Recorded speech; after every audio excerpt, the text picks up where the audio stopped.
मी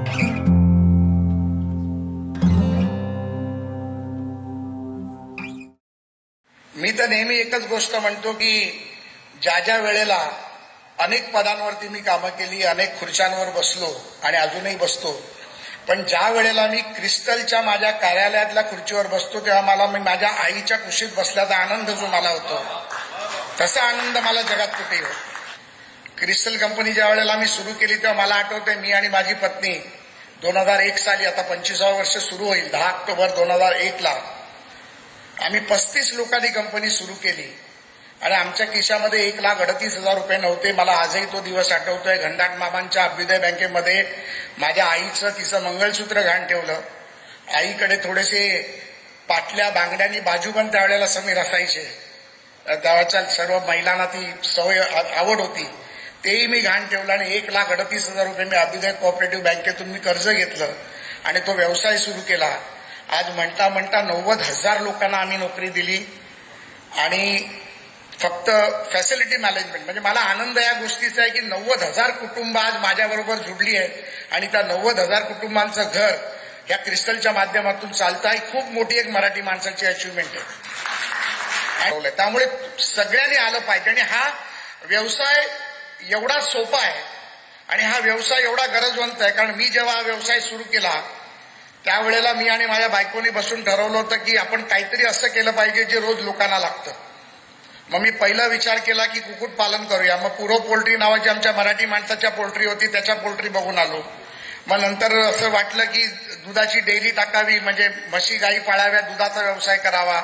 त्याच्यानंतर वाटलं की गारमेंट फॅक्टरी टाकावी, तोही व्यवसाय केला। मग वाटलं की टुरिस्ट ट्रान्सपोर्टचा बिझनेस करावा, तोही व्यवसाय करायचा प्रयत्न केला।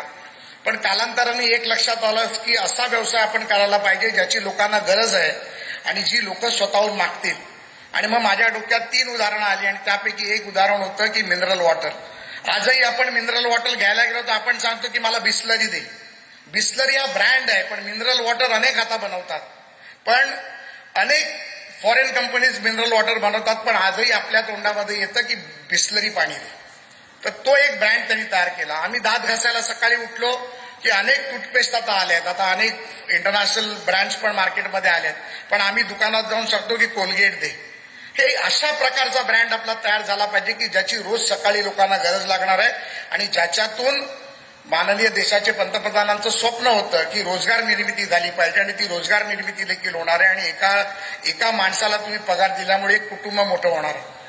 मी अनेक वर्ष या व्यवसायात मी काम करतोय आणि मला एक आनंद आहे की माझी दुसरी जनरेशन पण आज व्यवसायात आली आणि आनंद या गोष्टीचा आहे की ती माझ्या व्यवसायात न येता स्वतःचा व्यवसाय पुढे घेऊन आली। माझी मुलगी आता इथे बसली आहे, ती लंडनवरनं जेव्हा शिकून आली 2016 मध्ये, त्यावेळेला तिने मला सांगितलं की मला बाबा तुमच्या व्यवसायात यायचं नाहीये, मला माझा स्वतःचा स्वतंत्र व्यवसाय करायचा आहे। तिने लंडनमध्ये डबल मास्टर्स केलं आणि स्ट्रॅटेजी प्लॅनिंग मध्ये तिची डबल डिग्री झाली आणि तिने सांगितलं मला आयटी बिझनेस करायचा आहे। मी म्हटलं अरे बेटा, आपला आयटी हा व्यवसाय नाही आहे, पण मला नेहमी माझा अनुभव असा आहे की आपल्या व्यवसायात आपली मुलं आली की आपल्या व्यवसायाचा बट्ट्याबोळ करून टाकतात, कारण ते त्यांचे थॉट्स घेऊन येतात, ते त्यांचे विचार घेऊन येतात आणि मग ज्या वेळेला ब्लड स्वेट आपण टाकून ज्या वेळेला आपल्याबरोबर जे कामगार म्हणून काम केलेली मुलं असतात, आपल्याबरोबर धावणारी मुलं असतात, मोटरसायकलवर फिरलेली मुलं असतात, एकेका दिवशी 200 किलोमीटर प्रवास करून आपली कंपनी मोठे व्हावी म्हणून प्रयत्न करत असतात, स्वतःचं घरदार विसरून आपल्याबरोबर काम करत असतात, ती माणसं जी कंपनीला मोठी करतात, ती मुलांना नेहमी असं वाटतं की अरे हा काय सांगतो मला, मी तर लंडनहून शिकून आलोय। त्याच्यामुळे माझा अनुभव नेहमी हा आहे आणि अनेक कंपन्या मी डुबताना बघितल्यात की बापानी कंपनी मोठी केली आणि मुलांनी ती खड्ड्यात घातली।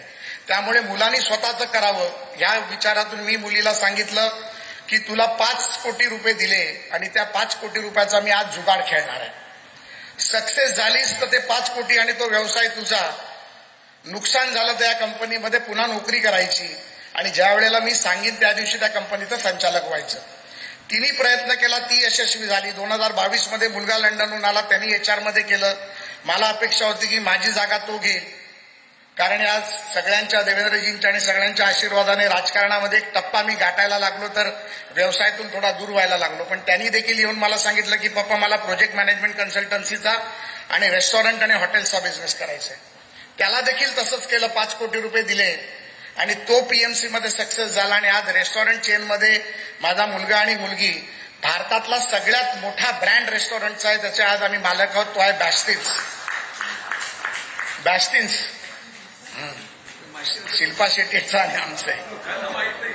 माहित नाही, बरं आहे ना, तर रोज माझ्याकडे फुकट खायला लोक येतात. तर अनेक उद्योग आणि माझे मित्र, राजकारणातील मित्र देखील नेहमी माझी या गोष्टीसाठी नेहमी तारीफ करतात. आणि मला आलेल्या नवउद्योजकांना एकच सांगायचं आहे की nothing is impossible, always impossible is I am possible. त्याच्यामुळे कुठलीही गोष्ट अशक्य नाही. आणि आपण मराठी माणूस आहेत ना, थोडासा न्यूनगंड घेऊन चालतो की अरे मी बँकेत गेलो तर काय होईल. मला आठवतंय मी जेव्हा बँकेमध्ये कर्ज काढायला गेलो तेव्हा माझे वडील मला म्हणाले, आज 87 वर्षाचे आहेत ते, अरे कुठे नको ते उद्योग करतो, बँकेचं कर्ज घेतो, उद्या थकलं तर घराखाली येऊन लोक उभी राहतील. कारण त्या बिचारा माझ्या माऊलीने आणि माझ्या वडिलांनी नोकरी केली आयुष्यभर. 10 तारखेला पगार आला की आम्ही वाट बघायचो की 10 तारीख कधी येते, पगार कधी होतो. परळमध्ये राहायचो, त्यामुळे गौरीशंकर चित्तरमल मिठाईवाल्याची सुतरफेणी कधी येते आणि तोड्याची जिलेबी कधी येते. आणि रविवार असेल तर मराठी माणसांसमोर बोलायला हरकत नाही की मटण आणि मच्छी खायला कधी मिळते. ती महिन्यातून एकदाच मिळायची. आणि त्या ह्याच्यातून आम्ही आमचा संघर्ष करून सुरू केलं. आणि आज मला अतिशय आनंद वाटतो की एक मराठी माणसाची लिस्टेड कंपनी, सर्व्हिस इंडस्ट्रीमधली पहिली जी लिस्ट झाली, राज्याच्या मुख्यमंत्र्यांनी त्याला लिस्ट केली, ती कंपनी क्रिस्टल आहे. आणि अतिशय चांगला भाव आहे, अजूनही सस्टेनेबिलिटी आहे. 700-750 रुपयाचा रेट आहे आणि अतिशय चांगल्या पद्धतीत आपण काम करतोय. फक्त एकच आहे की मी हे करत असताना एका गोष्टीवरती मी फार महत्व दिलं की माझा ब्रँड अँबॅसेडर आहे हा कोणी शाहरुख खान किंवा अमिताभ बच्चन नाही आहे. माझा ब्रँड अँबॅसेडर हा माझा काम करणारा कर्मचारी आहे. आम्ही शाहरुख खानकडे पण काम करतो. क्रिस्टल फॅसिलिटी आज 16 वर्ष शाहरुख खानचं घर, ऑफिस, बंगला, त्याचं पर्सनल सर्व आम्ही क्रिस्टल करतं. नम्रता शिरोडकरकडे आहे, दीपिका पदुकोणकडे आहे, महेश बाबूकडे आहे, अनेक फिल्म स्टार्सकडे आणि अनेक इंडस्ट्रियलिस्ट लोकांकडे आहे. तर मला एका इंडस्ट्रीमधल्या अतिशय मोठ्या कलाकारांनी सांगितलं की आमच्याकडे XYZ कंपनी काम करते, तर तुम्ही आमच्याकडे काम करा. तर मी त्यांना पहिलं कोटेशन पाठवलं आणि म्हटलं याची पेमेंटची गॅरंटी कोण घेणार आहे सांगा. तर त्यांनी सांगितलं नाही, माझा ब्रँड आहे, माझ्याकडे तुम्ही काम केलं तर तुम्हाला 100% अनेक कामं मिळतील. म्हटलं माझा ब्रँड हा माझा क्रिस्टलचा लोगो लावून उभा असलेला माझा गार्ड किंवा जेनिटर आहे आणि तोच माझा अमिताभ बच्चन आणि तोच माझा शाहरुख खान आहे. कारण त्यांनी जर सर्व्हिस केली, त्यांनी जर परफॉर्म केलं. आता मगाशी मला समीर बोलत होता की त्यांनी कुठेतरी चेन्नई एअरपोर्टला क्रिस्टलचा लोगो बघितला आणि त्याला अतिशय आनंद झाला. त्यामुळे भारतामध्ये अनेक ठिकाणी 27 राज्यामध्ये आपण काम करतो आहोत. अनेक ठिकाणी आमचं काम आहे. फॅसिलिटी मॅनेजमेंटमध्ये, IT मध्ये, तुमच्या कॅटरिंग्समध्ये, सप्लाय चेन मॅनेजमेंटमध्ये, प्रोजेक्ट मॅनेजमेंट कन्सल्टन्सीमध्ये अनेक कामं मी करतो.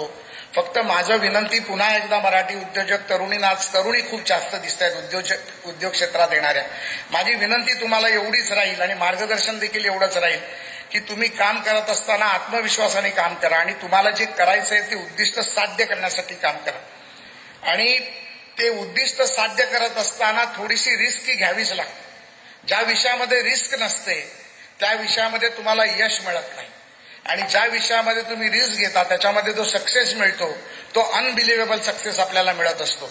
त्यामुळे रिस्क घ्यायला शिका, पण ती रिस्क कॅल्क्युलेटिव्ह रिस्क घ्या.